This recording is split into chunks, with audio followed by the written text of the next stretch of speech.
One is the Kushman ruins of Zoroastrianism, founded nearby Pashkogan County.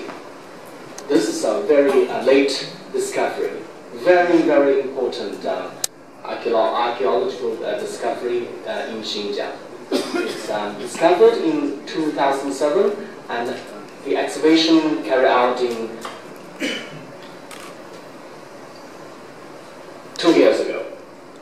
And the carbon-14 tests. This site is about 2,500 BC. So it's a very, very important discovery found inside China.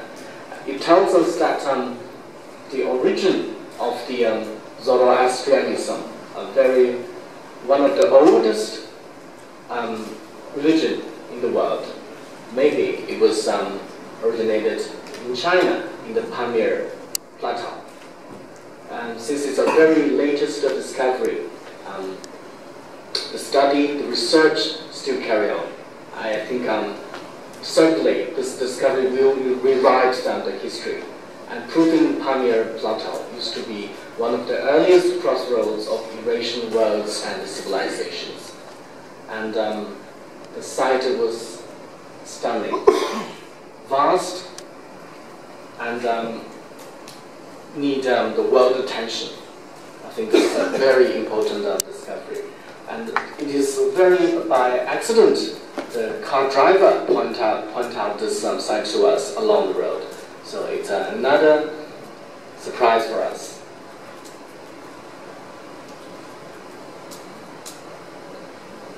The second important discovery is the Chinese inscriptions found on the sacred rocks at Hunza along the river bank, and it tells only 12 Chinese characters. It tells a commissioner from the Northern Wei dynasty, which is the early 6th century. He was sent by the Wei dynasty court, passing this area, heading to the Nimi of Samarkand. And out of nothing, we find this inscription suddenly, and in Chinese language, only 12 characters. But it tells a lot about the past, and this area still very little known to China and the Chinese scholars.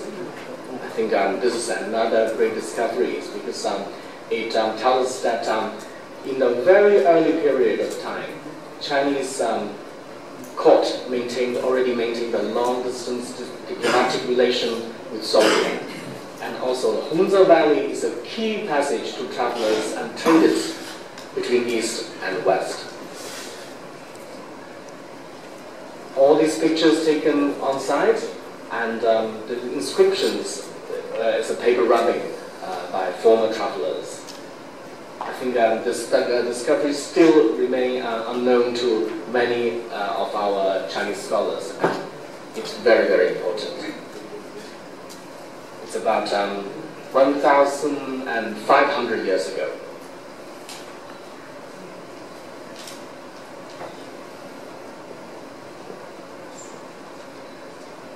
And we visited Peshawar Museum. This is the heart of the Gandharan art. And Gandharan art is the origin of Buddhist art, which is transmitted to China about 2,000 years ago. This is the original place. This is the origin of Buddhist art.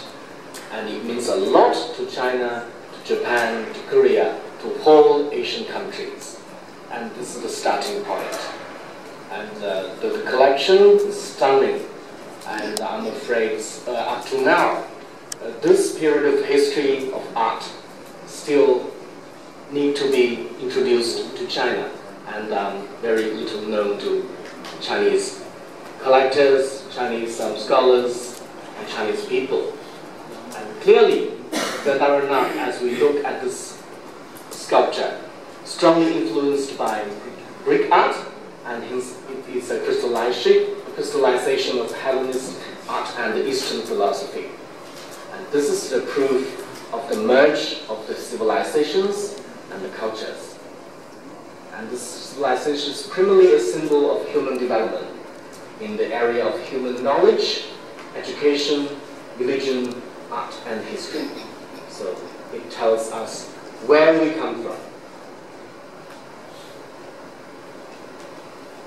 And later we visited the Taxila, of course, another capital of Kushan Empire.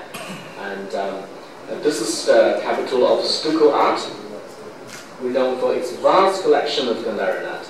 Taxila, the Jalian monastery, is also the earliest Buddhist university. And we have three distinguished monks visiting this university many years ago. First one is Fa Xian. He came from China and he arrived Taxila, this Jalian museum, around 405 AD. And then the next one is Song Yun. He's another commissioner sent out by the Northern Wei court. And the third is the most famous one, Xuan Zhang, sent out by the Tang court. He arrived Taxila and he actually studied and lived in this university. And twice, 630 and 643. Still, this treasure plays very little known to Chinese. Our delegation, our members are all excited, and I think we need to do